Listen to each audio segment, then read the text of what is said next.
So, all right.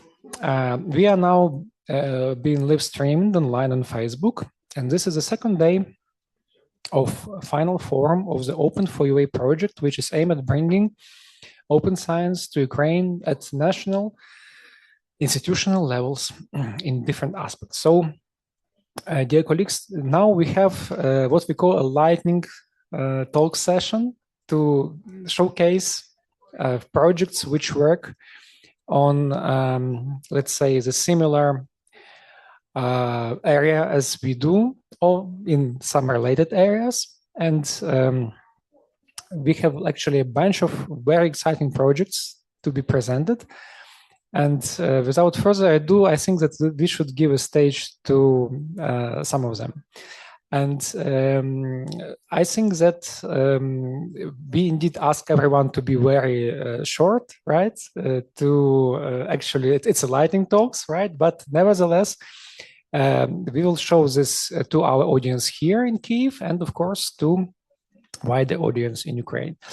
So could you please, I will be sitting there probably, and you can switch to me. And I suggest that we start with a project which is called Transparency, and we now got delighted to see, I believe it's scientific coordinator of the project, Panagotis Kavouras, right, Panagotis?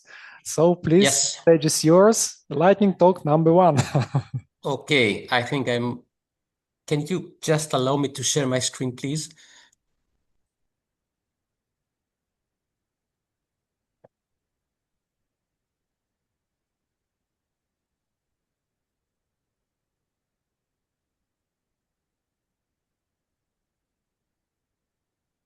Okay, now I have permission. Thank you very much.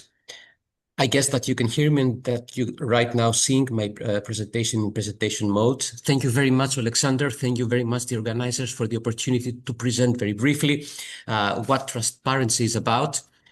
So Transparency is a project that has started working a bit more than a year ago, and we are a consortium of 13 entities. One of which is an associated partner.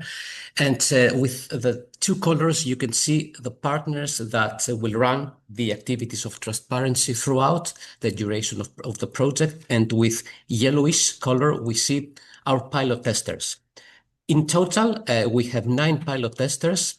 6 of them are research performing organizations, 1 learned society, a funder, and an institutional non-for-profit publisher. We're going to talk a little bit about what pilot testers are going to do.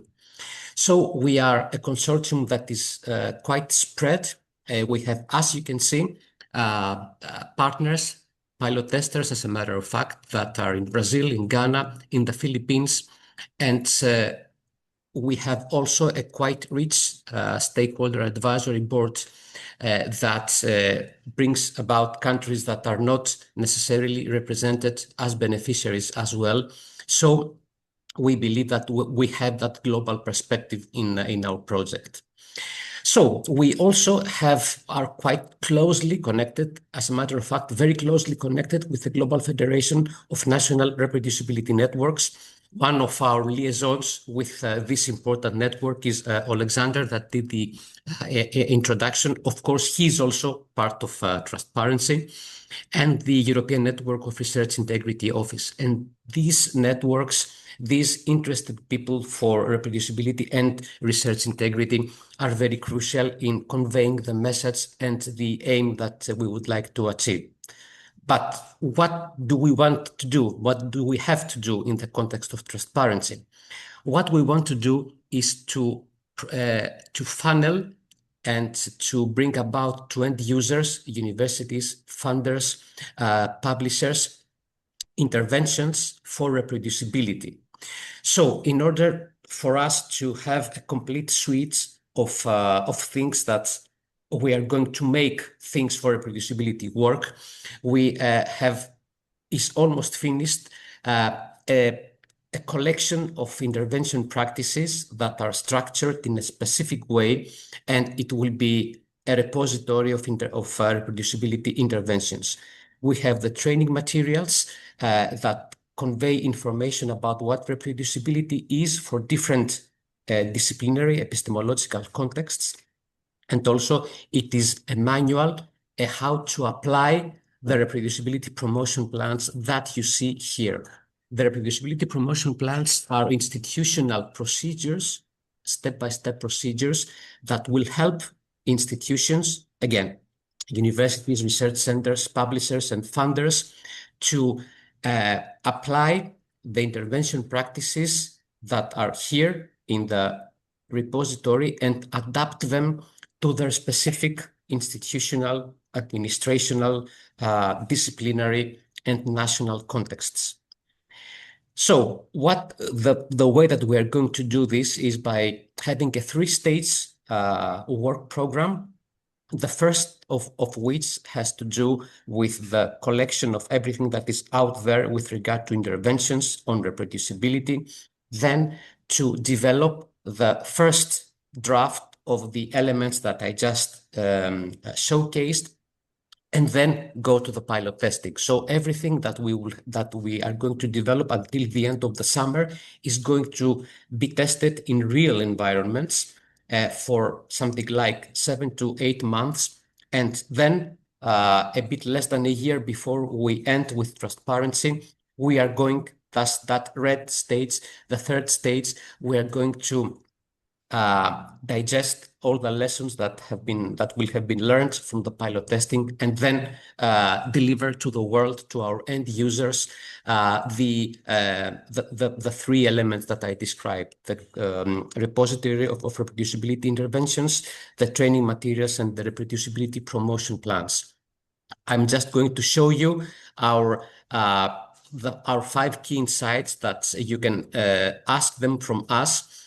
We have created 5 brochures that we showcase in just 1 page the main results that we have produced during the first year, the results of the scoping review on interventions, the way that we are going to structure that toolbox, which is based on a Delphi survey that we conducted, a mapping on the most relevant stakeholders that have an interest or influence in promoting reproducibility, then a mapping that has to do with the issues that have to be taken into account by institutions when starting implementing in their contexts interventions that have to do with promotion of reproducibility, and an early view of the, as we say, toolbox of interventions. That's hopefully very user-friendly repository of interventions that can be integrated into the reproducibility promotion plans, or it can be used as a standalone thing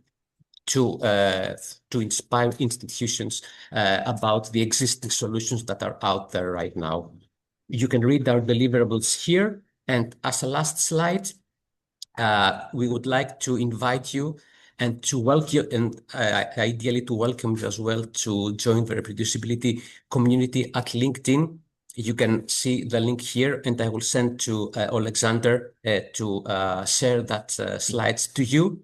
And if you're interested to become a pilot tester, first, if you want to learn what entails to be a pilot tester, please get in touch with me or with any of our team that can be found in our website. So thank you very much for your Thanks attention. so much, Panagotis. Thanks for this intervention and for your quick presentation. I just want to quickly pass one question to you from the audience. So, which is like, is reproducibility, of course, we know that open science is very heavy now in European Union policy, but is reproducibility as such already visible in, let's say, European Union policy landscape at the moment?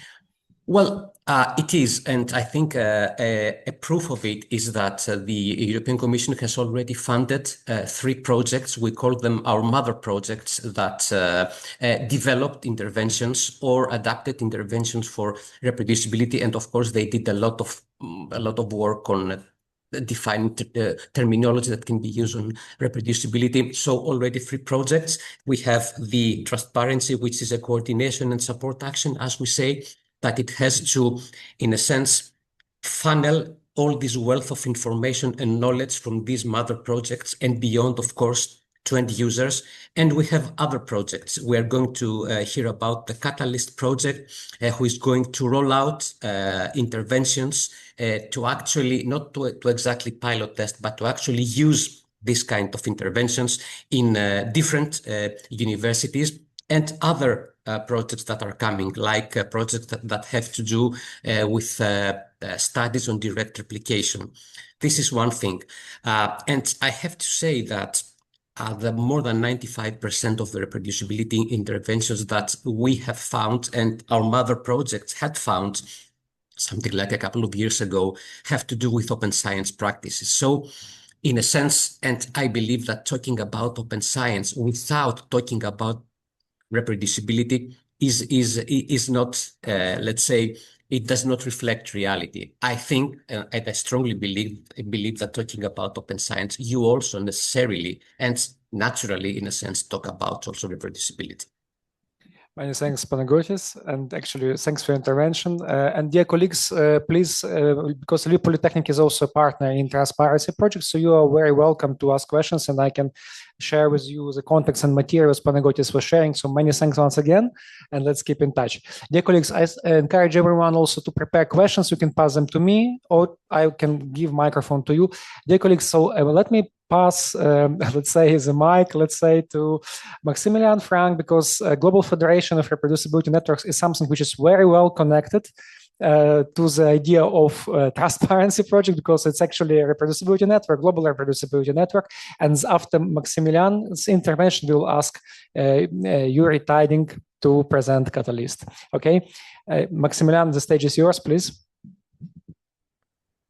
Hello, everybody. One moment. I will share my slides. Yes. Okay.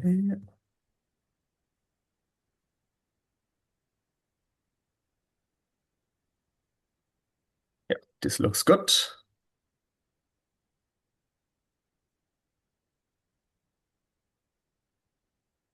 Okay, hello everybody. Now you should see it in full screen. Yeah, I'm very happy to be here at the National Forum of Open Science and Advancing Research Assessment in Ukraine. My name is Maximilian Frank. I'm a member of the steering committee of the German Reproducibility Network, and I'm also with Alexander involved in basically setting up the Global Federation of Reproducibility Networks, which basically Panagiotis already mentioned. So I think this is now a nice segue into my presentation to get us all on the same ground before. So what are the reproducibility networks in general? So I guess you maybe also heard this from other talks before. So we have a focus on supporting and educating ourselves as researchers about open science practices and founding local open science communities. We are also active in the way that we advise institutions or universities on how to embed open practices also in their policy work. We collect local or topic-centered reproducibility initiatives together in a bigger network. And we also try, which I think is sometimes a little bit overlooked, to represent the scientific opinions, let's say, of the open science community towards other stakeholders who are involved in scientific decision making, be it funders or be it political decision makers. And these are basically shared goals across all the reproducibility networks which exist worldwide, which basically leads me to the next question. So where are reproducibility networks active? There are quite a lot. So right now we have worldwide over 22 reproducibility networks, and there are also some which are in the stage of setting up. So like not already officially founded, but like there's things going on. So the number will be usually a little bit higher in a few months. And you can see here on the map how they are distributed. So one of the first was the reproducibility network in the United Kingdom, and usually they are clustered in the way that you have a reproducibility network for a specific country. There's one big exception, which you can also see here on the map. So there's also the African reproducibility network, which is basically responsible for the whole continent of Africa. So that's how we are structured right now. So there are also some countries which don't have a reproducibility network right now, but basically this is an ever-spreading idea given the increased importance of open science and reproducibility in the scientific landscape. And how we are now structured speaking about the federation, in the last years, 4 or 5 years, maybe even longer ago, as far as I'm aware, there were informal exchange between all of these different reproducibility networks. So every second month we come together and had our internal meeting where we basically discussed what are important topics for the specific reproducibility networks, which are projects they're driving forward. But what I want to emphasize here is this was a very informal exchange. So this was basically nothing which was visible to the outside. It was more like the different reproducibility networks were learning from each other and giving each other good tips.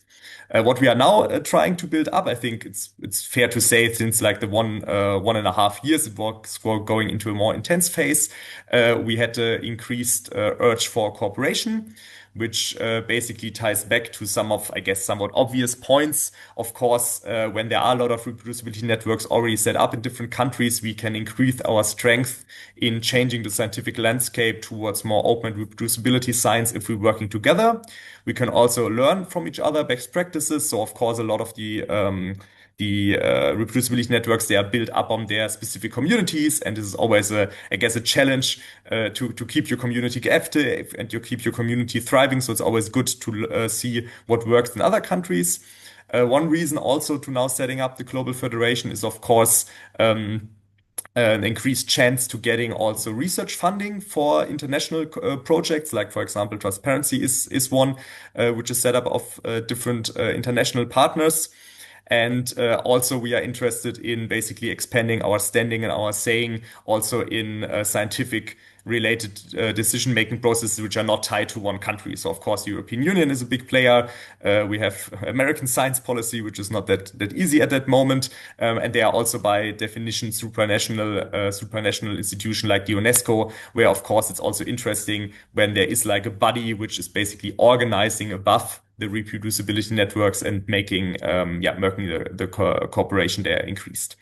And also, which is, I guess, is important, maybe not for the, like within the scientific bubble, but follow me one moment where I want to go with this idea. Of course, there's also a lot of stakeholders, be it the public opinion, be it the media, so stakeholders which are not like the core scientific group, but they are interacting with the scientific landscape. And I think for this is also important to get reproducibility networks more recognized as a brand for these are researchers, these are institutions caring really for open and transparent science, and in that sense also establish this a little bit like a brand. And I guess we also need to we should not overestimate this too much. So of course the reproducibility networks, also in my experience, so I'm coming from the field of psychology, they are very well known already in fields who are very interested in open and reproducible science, but there are also some fields of science which are not really aware that there is a national reproducibility network going on in their country, and also which I guess is important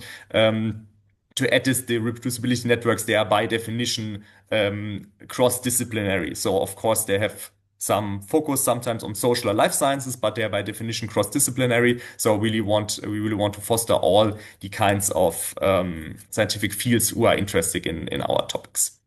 And what is now a successful format in doing so, and now maybe the German habit breaks a little bit loose to showing you the next slide. So we like to have things structured. So I now show you a preliminary structure we have.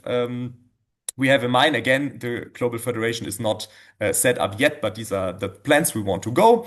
And this is basically mirrored closely also how the reproducibility networks are organized within themselves. So we want to have in the future a general assembly where basically every member reproducibility network has one vote. There will be an executive branch, which is the Global Federation board with 5 members. And of course, these members are voted by the General Assembly. And we also will have a coordination, and this is already in place now, coordination office for the Global Federation, which is, and they also, I think, need to give also some huge thanks to these people who was successfully awarded the funding for by the Swiss reproducibility network. So they were basically going to their national science funder and said, hey, we want to help setting up this Global Federation, and we need some kind of money to basically getting an organization office running, and this money was awarded for a limited time period now. And the bigger idea in the future to get this rolling is then basically to have this coordination office rotating across all the members RN. So it's not like the Swiss needs to have this duty until eternity, but we want to have this duty of financing and supporting this coordination office across all the RNs. And of course, every RN or all the RN who are setting up now this process can become a member in the global federation. And I think what's important, that's why we also choose this title of federation. It's not about basically that now the bigger body, the global federation, is now dictating the single RNs what they should do or in which project they should invest on. So they're basically staying fully autonomous on their nationwide level. But of course, they're sending representatives in the global federation, which is then adding to this upper layer. And that's why we also called it a federation of the different reproducibility networks. And of course, the process where we want to will interact in the future is mostly digital driven, as were our Zoom meetings right now, as we are not, like clustered in one country. So we will have Zoom meetings, and we will also do a lot via electronic communication and digital processes. And to get it now to the close, so if you want to get in touch, we already have a website which is linked here, which also huge thanks going out to Alexander from the Ukrainian RN, who did a lot of work in setting this up and make it as pretty and nice and representable as it is right now. And for general inquiries, you can reach out to Barbara Temple, who is like the coordinator of the Global Federation. And for questions regarding this presentation and also the process, what is coming next, of course, you can also reach out to me. And the social media presence, the newsletter will also be available soon. So basically, check our website regularly, and there we will getting you updated. Thanks a lot. Thanks, Maximilian, and thanks for sharing, of course, the structure and how German reproducibility network is organized, because probably Ukraine will need something very similar. So many thanks for your presentation. Indeed, we have a great collaboration within this network, and I hope it will only develop in the future. Many thanks. And we now move to the newly funded EU project, European Union project called Catalyst. And our colleague Yuri Tiding, who was also presenting yesterday in the panel, as you remember, will now present the project. And our next presentation after it will be a little bit different project, but also very important for Ukrainian landscape, which is called DigiUni by Ludmila Zagoryko. Hi, can you, thank you so much for the introduction. Can you all hear me? Yep. And can you also see my full screen? Yes. No, now we can see, yes. Yeah, okay, perfect. So thank you so much for the invite. And also thank you so much for the invitation to give a lightning talk. Lightning talk means that I have to talk really fast. So I'll try to talk as fast as possible. And hopefully then lightning will strike. Maybe is that if that is the case, I hope so. At least my pictures are a bit lightning, hopefully. And I have way too many slides, so I will go as a fast train and go through the project. And I'm very happy that Alexander is also part of the project. So our collaborations with Ukraine keep on continuing, and I think that's very important to spark change, because change is exactly what we want in the Catalyst project, and we want to have culture change, because culture the Catalyst stands for culture as a catalyst for lasting reproducibility in science. And my name is Yuri Tiding. I'm an associate professor at the Amsterdam UMC in the Netherlands. And together with my dear colleagues, we are focusing on reproducibility and on culture change. I'm not going to go through the definitions today. I think they are very important, but at the highest level, what do we mean with reproducibility? Highest level, just obtaining consistent results when repeating experiment and analysis. And I think we propose two main practices, and that's redoing and enabling. Enabling, we consider reproducibility. Redoing, we consider replication studies. Two different things. You can forget them or you can remember them. But I think it's very helpful to think of these two words, enabling and redoing, when we talk about reproducibility, because those are equally important. So why we focus on research culture? Well, the European Commission identified aspects of research culture as key factors that are pivotal for take-up of reproducibility practice in open science. And these aspects included lack of recognition, publication pressure, its resource-intensive compliance, and high time investment, and limited understanding of current policies. So we want to cover these points that the European Commission found important. And how do we achieve culture change? Well, yesterday we talked about it a little bit. Here's the nose, we call this the nose pyramid, about all the things that are needed in moving towards culture change. We talked about policies, incentives, communities, user interface, make it easy, and infrastructures.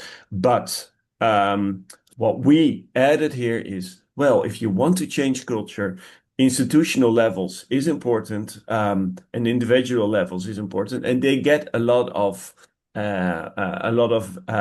attention already. For example, in the transparency project, we really focus on the institutional level, but here we want to focus on the group level, because we think if you want to change the behavior of researchers, you have to change the norms and the culture at the group level. So that is what we focus on, and that's why we designed Catalyst. These are our great partners, and we also collaborate with the UK Reproducibility Network, but also with the Global Reproducibility Network. These are our partners. And what we do, I'm not going to go into this. What we do, in essence, we design interventions on group level, and what we use, we ask catalysts. So we've 15 catalyst sites throughout Europe and even outside Europe, and they in a variety of disciplines, because we really want to reward epistemic. We want to test these interventions in different epistemic contexts. And what we use these 15 catalyzers, and they will spread the interventions to other communities as well. Communities like Coara, communities like Eurodoc, the Global Federation of Reproducibility Networks, IARMA, etc. Many different stakeholders are invested that we think we are useful in actually make culture change through these designed interventions possible. Here's a map of all the people that are involved as a core partner, as a catalyzer, and what we end up with a toolbox with reproducibility interventions and an active dashboard with monitoring reproducibility practices. And also that we learn how we roll out this, and also that we have a better understanding of what works for whom. So that was in a nutshell. I hope you got lightened up a little bit, and thank you so much for your attention. And if you have any questions, you can reach out to me. Many thanks, Yuri. Dear colleagues, do you have any questions regarding the Catalyst project? Probably one question from me. So, of course, this project is also related to reproducibility and practices we want to, let's say, foster all over Europe and globally, ideally. So, Yuri, how the Catalyst project builds on what Panagiotis called our, let's say, mother projects, the three projects, the first three projects on reproducibility funded by the European Union. How does Catalyst relate to them? Oh, yeah, I think this is a very good question, Alexander, because in transparency, we are currently building a toolbox and a box with interventions, and we will get inspiration out of these interventions. Not all the interventions are on the departmental level, for sure, but the ones that are on the departmental level and easy to implement, we will use in our own toolbox for culture change intervention eventually. So that's so we build on these projects, and that's why it's so beautiful that we can build on the other projects and the knowledge that is produced in these other projects. So so concerted efforts in these meetings, I think, is very important. Okay, thanks, colleagues. I just want to quickly show you, because I'm not alone here in the room. So, dear colleagues, yeah, it's organized this way, and we have quite a nice bunch of people here, and some of them you already know. So actually, that's our colleagues from all over Ukraine. who came here for the second day, because the first day was very formal with like a ministerial representatives, and now also have our ministerial representatives. We have deputy minister, and we had the head of National Research Foundation of Ukraine. So we are actually very well connected. Just to want to show it to you. All right, thanks, Yuri. Thanks again for your intervention yesterday, and let's keep in touch. Dear colleagues, now we want to present one project which is probably very important for Ukraine, because that's in scale. This is probably the biggest Erasmus Plus project which I'm aware of. It has funding of 5 million euro, and it's like was designed specifically for Ukraine to help Ukraine, let's say, build its resilience in terms of online education, and which is called DG Uni. But Ludmila Zagoruko, who is member of the team, will present it now. So Ludmila, the stage is yours, please. Yeah, thank you so much. Yep, you see my presentation. Yeah, Yep. thank you. So, dear colleague, dear Alexander, thank you so much for inviting me to join your today's forum, and thank you so much for the well-known and I once heard like beautiful community of researchers and project managers. I would like to present you today, as Alexander already mentioned, the very educational project of Erasmus, that is Digital University Open Ukrainian Initiative, DG Uni. I am a project manager of this project, and I'm happy to present you it right here. That is Erasmus Plus and capacity building in higher education one, and within the Strand 3. Actually, Strand 3 presupposes some structural reforms within the country. That is why our Ministry of Education and Science of Ukraine is the main beneficiary, actually, of this particular project. The duration is 48 months, the budget up to 5 million euros, and Taras Shevchenko University of Kyiv coordinates this project. Actually, our family, because we started being family within DG Uni, our family consists of 26 partners. 21 partners are full partners of the project, and 5 partners are the associated ones.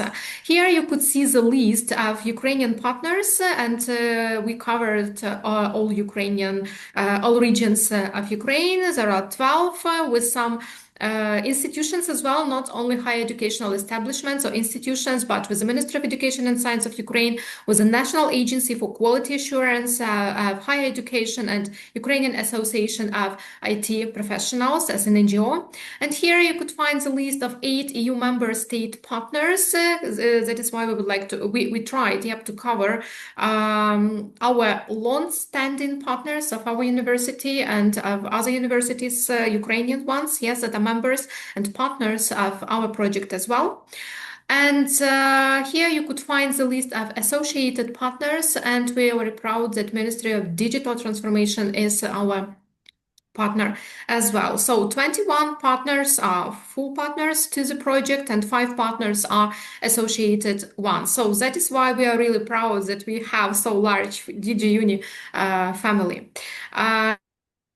Here you could find within the slides the main project objective. You could read it as well, but as it was already announced, the main idea, the main goal of our project is to promote digital transformation, to create this digital ecosystem in Ukraine, to ensure quality education for everyone. So just to develop the digital educational ecosystem in Ukraine. And we already started doing that, and we have 1 year and a half to continue working with it, and with the main objectives and ideas within the project. Here you could find the target groups, and especially if we see or if we hear the word like that is educational project or academic project and so on, in most cases we think only about students, actually full-time students or part-time students, but students, because that is higher educational establishments But in our case, we would like to try to cover more target groups, not students only, but teachers as well, persons with limited educational opportunities, persons interested in professional development. CPD is our aim, continuous professional development, yes, is our aim as well. Some students of secondary vocational educational institutions, displaced international students, and so on. And within the activities of the project, our activities are aimed towards the mentioned target groups, target audiences. Speaking about the innovations of our project, I tried to group it within 4, but we do hope to have it more up to the end of the project. First of all, that is our DG Uni platform or DG platform. We developed it by ourselves. By ourselves, I mean by the partners of our project. It is starting already functioning, but just in advance, I would like to invite you to the presentation, official presentation of the DigiUnit platform. But nowadays, we are working with other universities in promoting this particular opportunity for other Ukrainian universities and universities from abroad to join the Digi platform. If we're talking about Digi platform, we are talking about let's say 3 parts of teaching and learning activities. The very first one will be devoted to the formal courses. The second one will be devoted to the informal education and non-formal education as well, with MOOCs and micro-credentials programs. And the third one will be the so-called like methodological room for teachers and for digital courses developers all around Ukraine and abroad as well. So the second innovation, we placed this one as a development or establishment of Digi centers. That is planned. Actually, we already implemented it within our 10 Ukrainian universities that are members of our project. Then DigiUni courses, as I already mentioned, on formal and informal education, just to cover all the target groups defined by the project proposal. And the Open DigiUni charter, just might be presupposed to your question on how can we join, for example, the Digi platform. So we can, other universities from Ukraine and abroad can join in via signing the DigiUni charter or Digi charter. And we are working, we are trying to finalize this particular text, yes, of this charter to be proposed to other universities who would like to join the DigiUni platform and continue working with us and within the platform as well. A couple of words about the platform. We try to use it as in the model of umbrella, and each university can join using its own LMS. In our case, that is Moodle.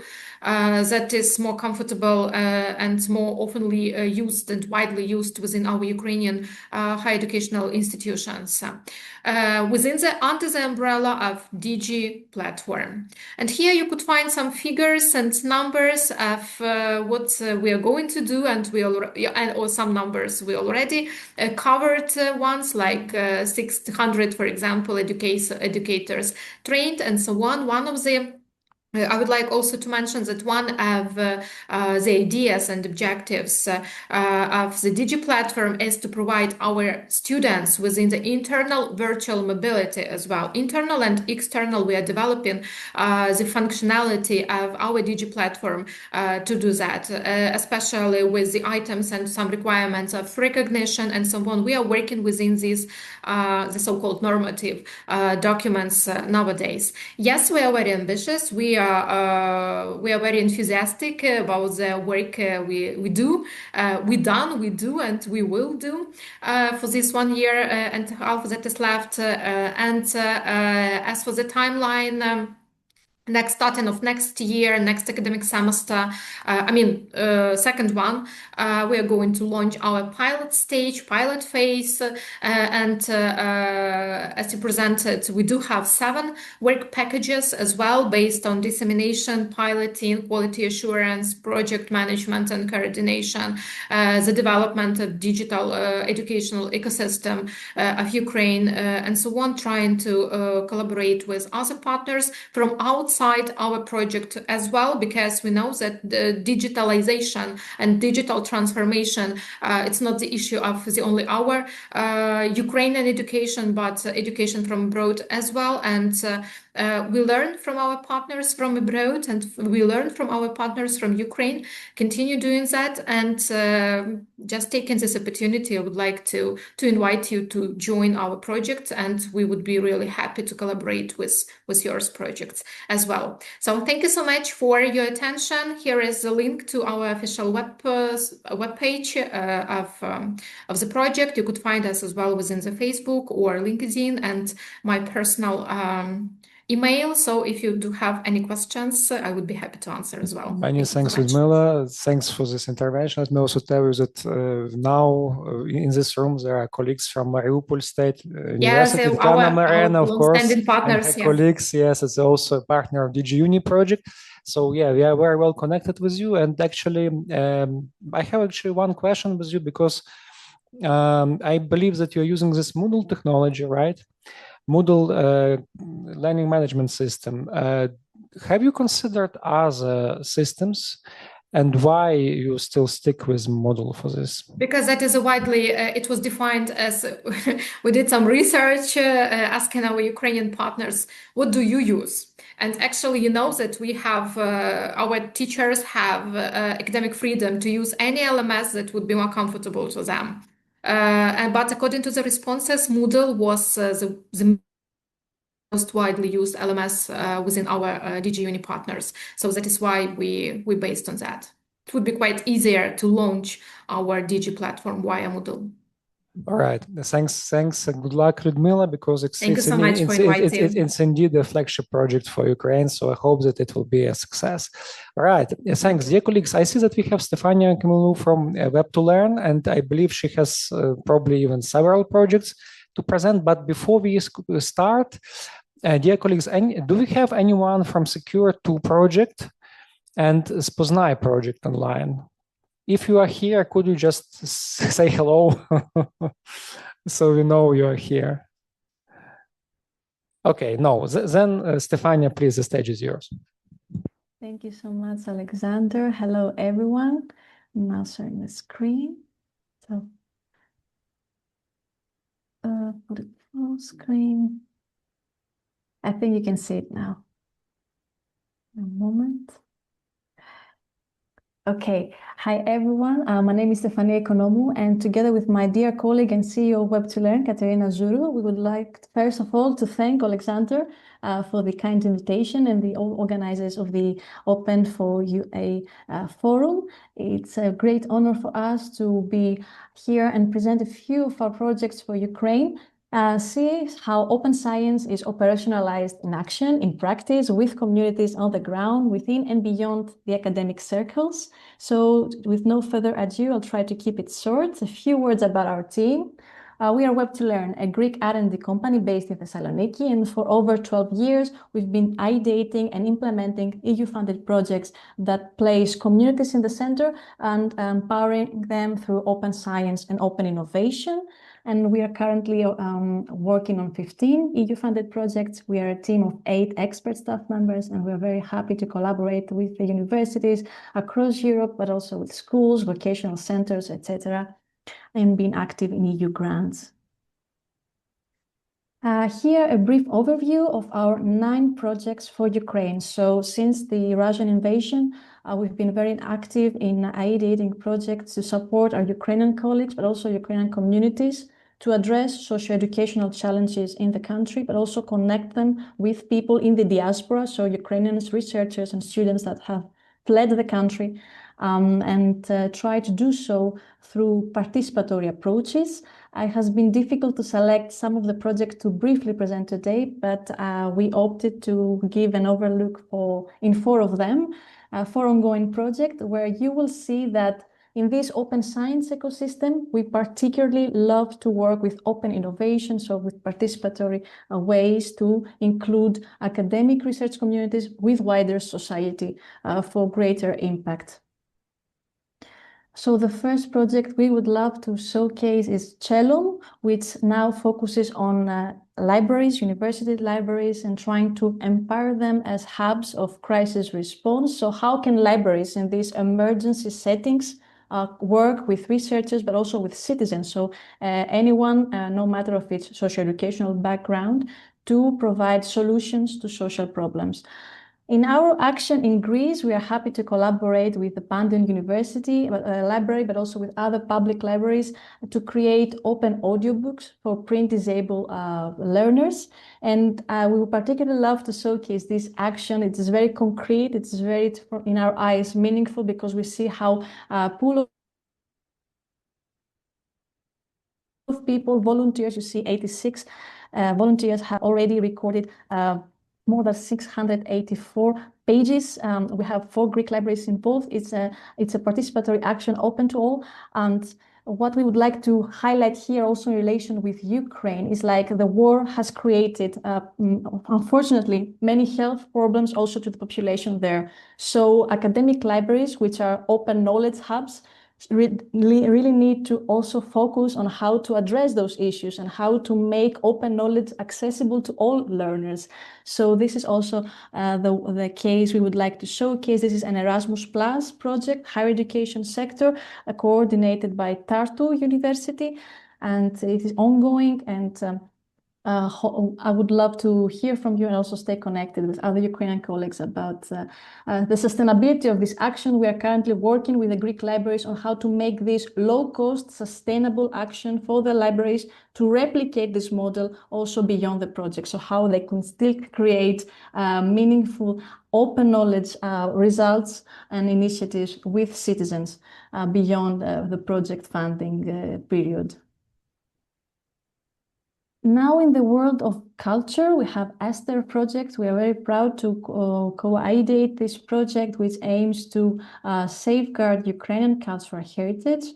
Here, we would love to showcase an action we did this past month. It's a crowdsourcing campaign where we included and we encouraged Ukrainian students, Ukrainian youth, to help preserve the Kravets Museum open collection. So here we had 70 contributors. We had students from Pryazorsky State University. We had from Odessa, from Lviv Polytechnic University. So students really work in annotations of Ukrainian cultural heritage records. So it was an action that was designed by our team at Web2Learn. And here we would love to highlight and to emphasize how citizen participation can be really practiced beyond the emergency settings, beyond any technical and issues that comes up. We have experienced that with our Ukrainian colleagues and communities online with the electricity cuts and the alerts. But no matter what, we always find ways in this kind of crowd innovation, so participatory actions, to include the public, to go beyond the barriers,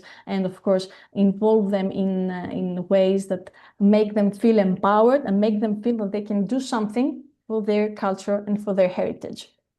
Again, Esther is an Erasmus Plus KE2 project coordinated by University of Luxembourg. And the next project is Egali. Here we are very happy to work with the Lviv Polytechnic National University, both with Alexander and Anna Sili.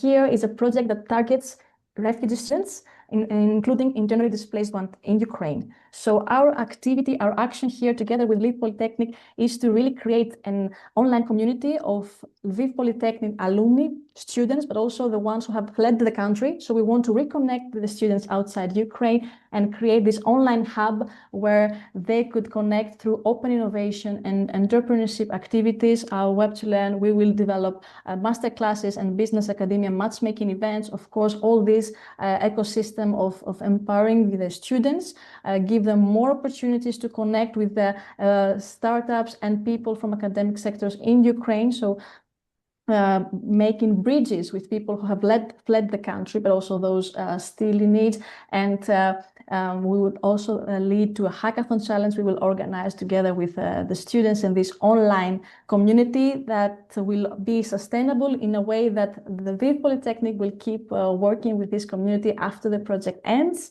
And we are happy to collaborate with that in this activity with Ukrainian Hub and Science for Ukraine. You know, it's a big network of researchers and scientists supporting Ukrainian researchers within and beyond the country. So here again, we see how this broader open innovation and connecting with open science ecosystem practices can really help communities also of academics, of students, and of their families as well, and to develop skills, to share the knowledge, to reconnect with their university, but also to connect with the business world in the country, helping to the post-war also growth of Ukraine and recovery. So this is also in our mindset to create something meaningful that stays also in the recovery phase.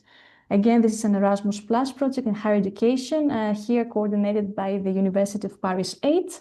And we're very happy to work with LPNU on that. And finally, a project from the youth sector, because we really enjoy working also with young people, and Ukrainian young population is a thriving one. And we have seen how hardworking and how willing they are, young Ukrainians, to really reconnect with the country. I'm speaking about those who have been refugees abroad, but also those staying there. So in the United Project, we were very happy to work with Ukrainian youth to make them ideate solutions for social and cultural issues in their communities. So you see here our series of events like online meetups, masterclass, ideation workshops, all of this leading to a hackathon. We're very happy to have Dr. Anna Seeling as an invited speaker in these activities.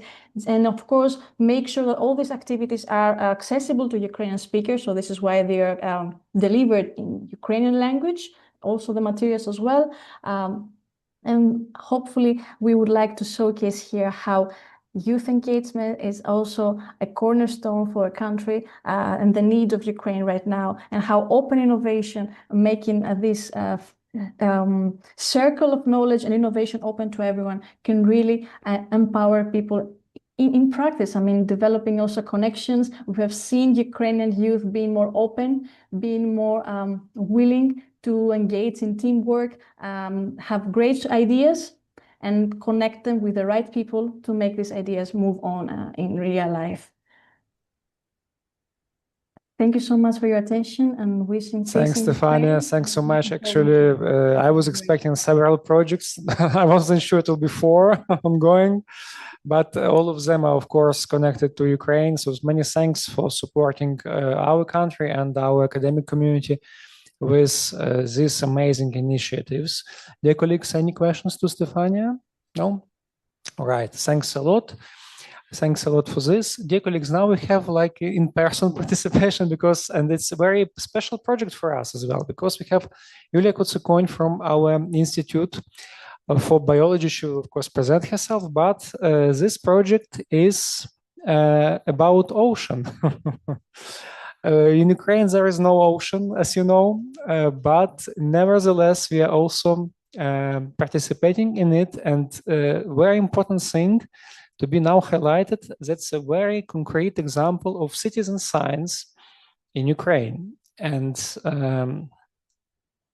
yeah, so, but let Yulia speak about this herself. So, welcome.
sorry.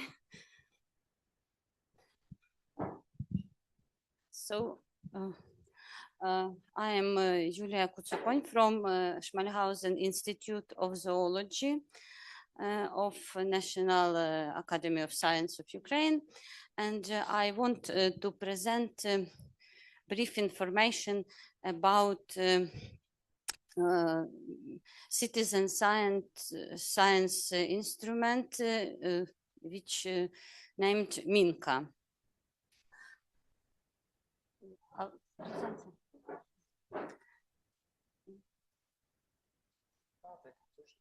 Оце переключити. So, what is Minka? Minka is a citizen observatory focused on observation related to the Sustainable Development Goals of UNESCO. Currently, Minka is one of action of United Nations, is the part of the European mission Restore Our Oceans and Waters. And Ukraine also have ocean part of ocean to seas. And what is the Minka meaning?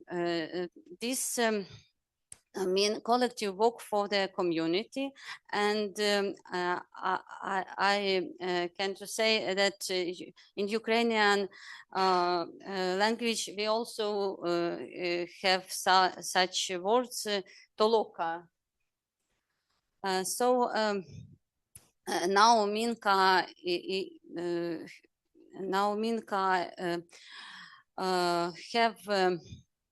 has more than 13,000 observators, and near 400,000 observations. And what is the citizen science in general? Citizen science is a bridge between science and society. What then coupled these emerging technologies, and also it highlighting collaborative intelligence and co-creator facility scientific and community-based solutions. And what about a bridge between science and society? A participant provide experimental data and facilities for researchers, raise new question, and co-create a new scientific culture. So science society policy interaction are improved, leading to more democratic research based on evidence-informed decision making. And the main goal of Minka is that we need more data from all places and at all times, as science and as society too. So we must to keep people interested, informed, involved, and inspired.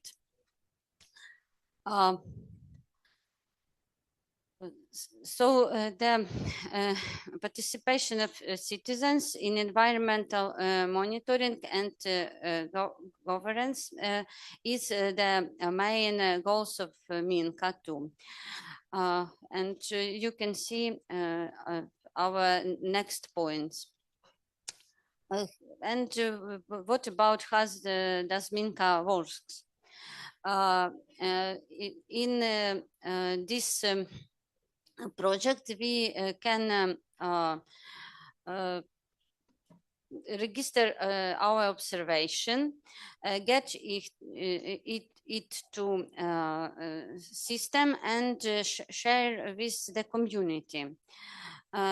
Also, we can speak about our views with community, and share your hobbies and interests. Minka is available in 12 languages, also Ukrainian. We translate it in our project too. And Minka is available on web or app. And you can choose your device and start.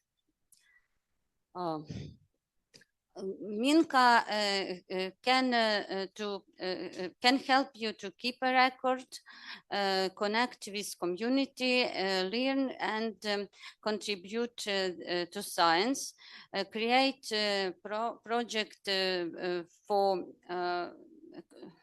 some goals, and you can become a Minka ambassador too, and organize it, for example, a Minka BioBlitz.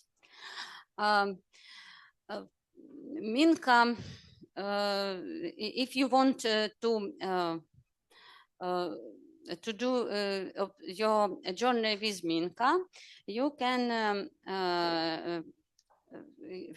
take your photo camera or your smartphone and upload your photos to Minka with geolocation and with date of then the pictures was taken.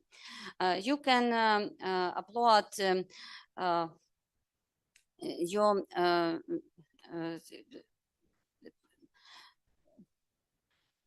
your fresh photos or your photos from your history. Then you must to say when you want to identify the species, or you know what is a species is. So if yes, add the identification. If no, collaborate with your colleagues, with Minka users also, and observation will be identified. So Minka include always a validation process for each observation. And next, please. Collaborate identification and validation system in Minka. I want to say that Minka's identification is based mainly on experts of every taxonomic group. You can have potential roles in Minka as makers, observers, analyzers, or dynamizers. And several words about our role in Minka as a part of Faroes Marine Biodiversity Restoration Project. Firstly, we translate Minka to Ukrainian, and now we have Danube Delta Open Living Club project. This project is has now 17 observers, and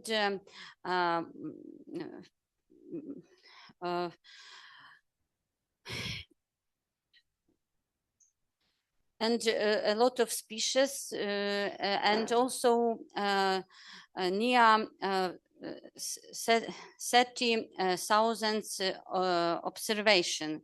It's very, very good for us. And this is next slide about our statistic. So you can see that you can see the green one in circle that is the research level of identification, and yellow one need to identification. So also you can see that most popular species are Vaccinium album and Pinus sylvestris, plants. Because plants is easy for take photos. So the last my slide is about map of observation our project Pharos Living Lab, Danube Living Lab, and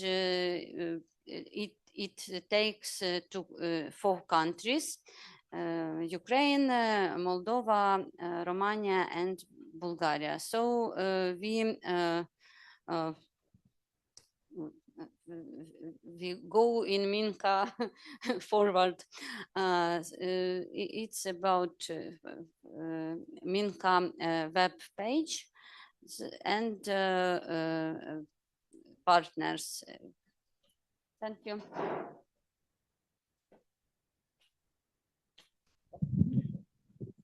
Thanks, Yulia. Actually, that's Minka is indeed like live example of citizen sites in Ukraine, and we don't have many of them, so it's quite an inspirational thing. But as you can see, it's not only about Ukraine, but about the whole Danube Delta region, which also spans, I believe, Bulgaria, Armenia, and Moldova. So that's also an international project. Dear colleagues, may I again ask you, do we have someone from Secure 2 or Spoznai projects online? Okay, because if not, I believe we can close this session for today. So dear colleagues, many thanks again to all of you, to all the presenters. All projects are highly relevant to, let's say, academic community, both in Ukraine and the European Union. And we are looking forward to our collaboration. So have a great day. And it was a pleasure having you here at the Open4UA forum in Kyiv. Bye-bye. Thank you, Alexander. Thank you, everyone.